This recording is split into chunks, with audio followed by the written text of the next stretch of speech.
ya, aku juga bingung banget tentang bikinnya.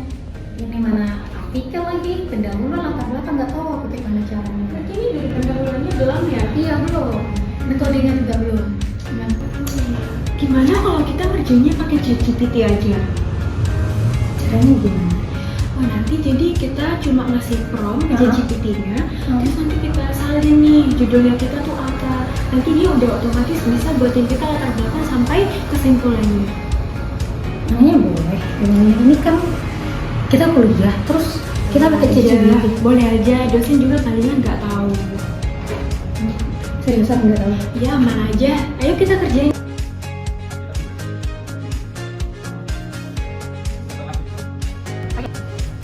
Halo teman-teman, gimana? Apa kabar? Halo Sabin. Sorry ya, aku tadi habis beli kopi terus ya ngeprint tugas kita etika. Gimana?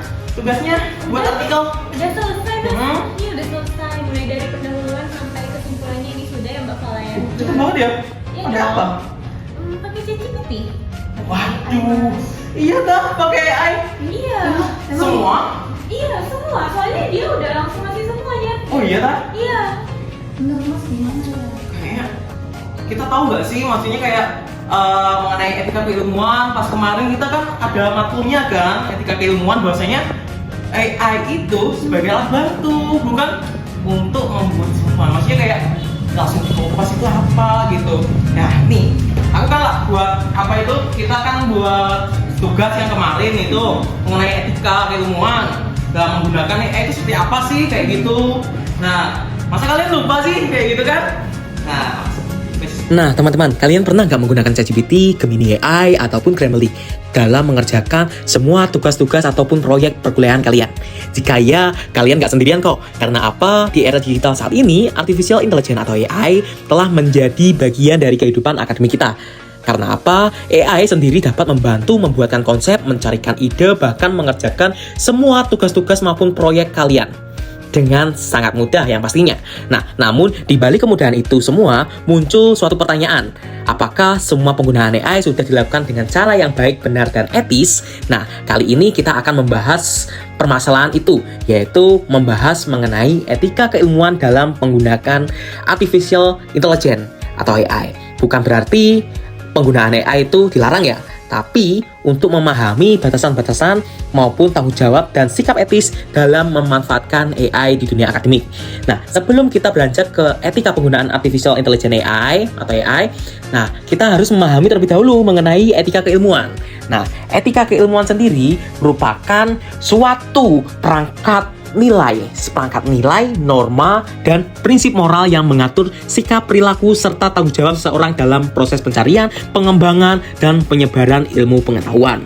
Nah, yang harus kita garisbawahi etika keilmuan yaitu suatu nilai, lalu norma, lalu prinsip moral yang mengatur semua sikap, perilaku, serta tanggung jawab seseorang tersebut.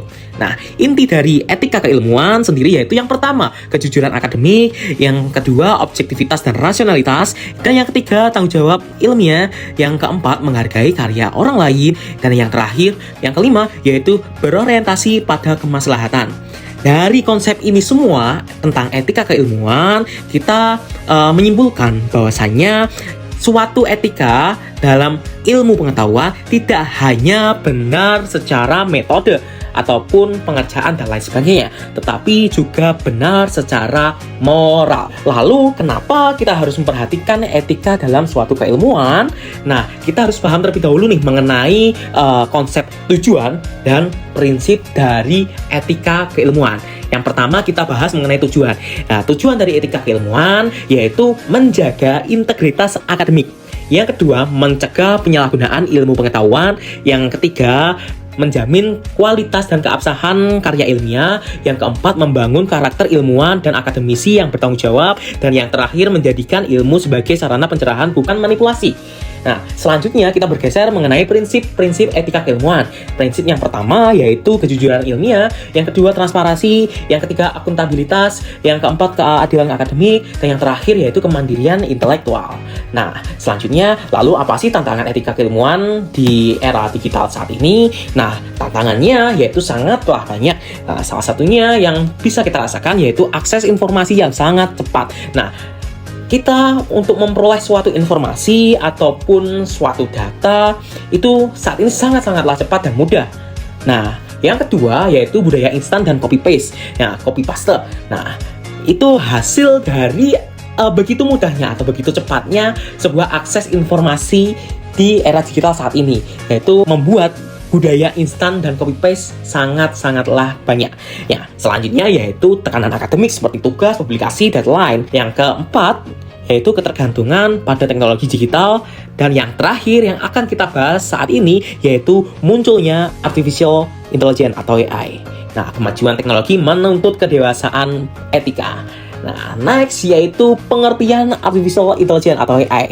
Artificial intelligence atau AI merupakan suatu teknologi yang memungkinkan sistem komputer dapat meniru semua kemampuan berpikir manusia, seperti menganalisis data, mengolah bahasa, memberikan rekomendasi, menghasilkan teks gambar ataupun suara. Itu sudah bisa dilakukan dengan artificial intelligence saat ini. Nah, contoh AI sendiri itu sebenarnya sangat banyak, tapi yang sering kita gunakan contohnya yaitu salah satunya yaitu ChatGPT, Google Gemini, Grammarly, ataupun Canva AI. Nah, lalu mengapa sih etika AI itu penting? Yang pertama yaitu mencegah plagiarisme dan ketergantungan. Nah, yang kedua menjaga kejujuran serta integritas ilmiah. Yang ketiga yaitu menghindari informasi salah atau bias.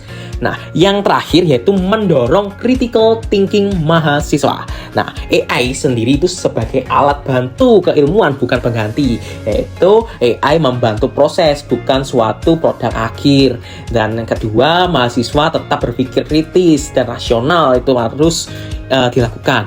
Dan yang ketiga, hasil AI diverifikasi terlebih dahulu dan dimodifikasi. Dan yang terakhir yaitu tanggung jawab tetap pada penulis. Nah, AI sendiri hadir sebagai alat bantu, bukan pengganti manusia.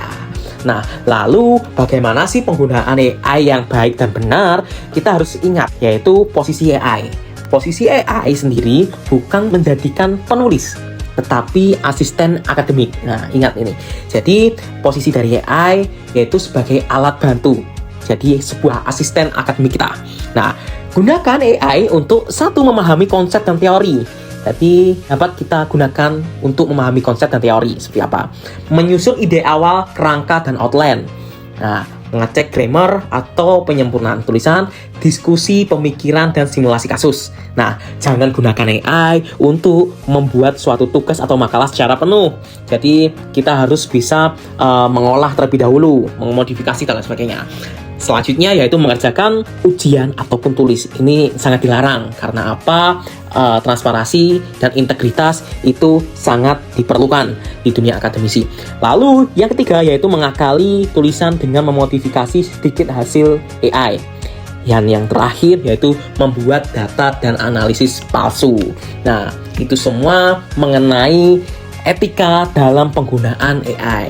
Nah, jadi yang terakhir yang dapat saya sampaikan bahwasanya AI itu membantu mahasiswa yang menentukan. Mari bangun budaya akademik yang cerdas, etis, dan bertanggung jawab. Nah, itu teman-teman, masa kalian lupa sih kayak gitu. Jadi kita menggunakan AI itu sebagai alat kayak gitu. Jadi alat bantu kita bagaimana kita menggunakan dengan bagus, terus memanfaatkan, yaitu bukan berarti kita menggantikan peran kita kayak gitu. Gimana teman-teman? Baik teman-teman, sekian presentasi yang dapat diberikan oleh kelompok kami mengenai tugas kuliah dalam judul strategi diversifikasi mata pencaharian petani melalui usaha peminatan di desa Walang Sendirikan. Lebihnya mohon maaf. Wassalamualaikum warahmatullahi wabarakatuh.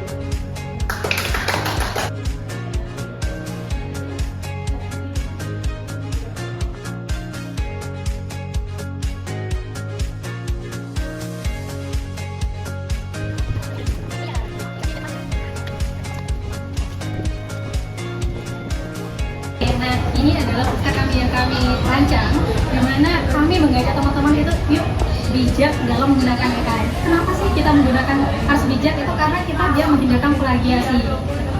Nah, itu cara-caranya. Kita kini ketemu saya Jadi kalau kita ada tugas nih, kayak kita bingung menggunakan konsep apa kayak gitu. Kita kan ada namanya AI kan ChatGPT atau Gemini itu kan kita kan biasa kayak nge-prompt apa sih kayak gitu. Nah caranya kalau seumpama kita menggunakan AI, kita jangan langsung seolah-olah kita langsung kopas gitu, tapi kita cari intinya, kita gunakan AI itu sebagai alat bantu saja kayak gitu, bukan berarti menggantikan posisi kita sebagai kayak penulis atau peneliti, bahkan mahasiswa itu kan kita nggak harus kopas secara langsung kayak gitu, apalagi kalau data dari teman-teman teknik ya. Nah kalau seumpama kita menggunakan data kan kita harus valid kayak gitu. Biasanya kalau di AI itu data kita ini kurang valid kayak gitu, kayak nggak tahu ini sebenarnya valid apa tidak kayak gitu. Makanya kita harus benar-benar bisa memilah, kita mengelola kayak gitu. Oke, selesai.